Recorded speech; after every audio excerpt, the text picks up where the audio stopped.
what ships are built for. Good afternoon, fellow Toastmasters and my dear guests. Good afternoon. Good afternoon. We humans are creatures of comfort. Most of us think of comfort zone as either a relic of the 1980s motivational psychology or probably a corporate cheesy tagline which says, reach for success on posters. Life begins at the end of comfort zone. This is a famous quote. But what exactly is comfort zone?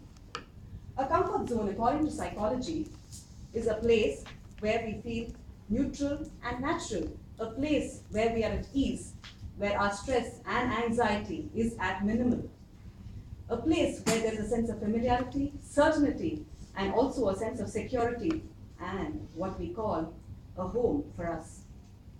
So most of us, to think of it, we are leading our lives in this comfort zone in an autopilot mode. We have set rules, we have procedures which we follow, and these rules and procedures and even automated response to different situations, how we're going to behave or what we're going to say and what we're going to feel. All these things get inbuilt into us unconsciously at a very young age. My question to all of you is this how we want to lead our rest of our lives, in an automated mode or an autopilot mode? Let me share a story about two seeds that were growing on a fertile soil in the month of spring. So one seed said, I would like to go deep into the soil and push my shoots outside the earth's crust. I want to send my buds out so that they experience the morning sun and feel the freshness of air. I want my flowers to feel the fresh dew.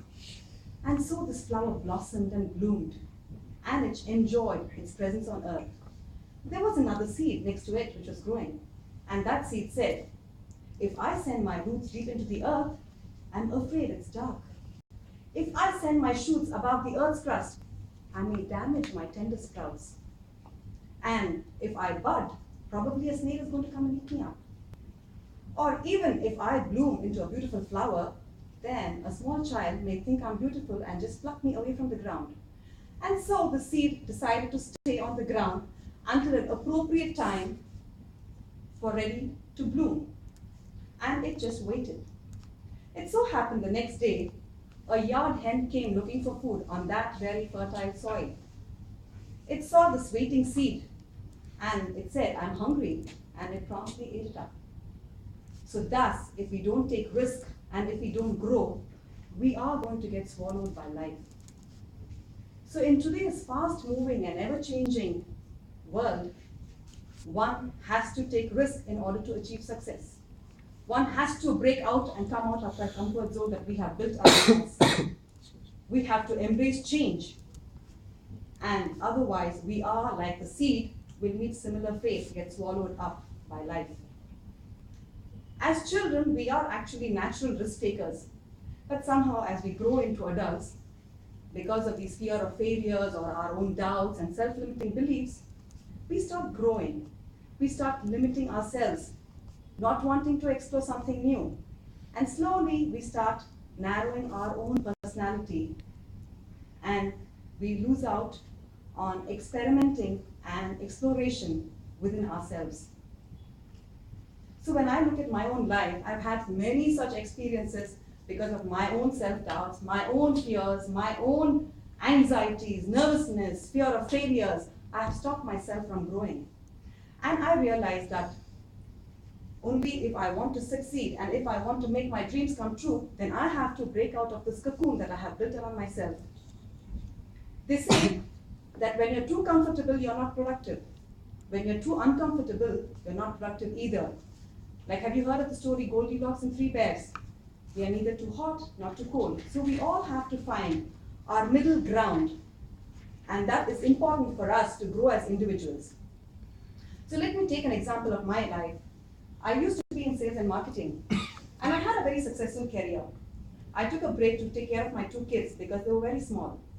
And it was during that time I accidentally did a program in applied behavioral science, and that got me very passionate about being in that field, wanting to pursue a career in HR, wanting to be in L&OD space.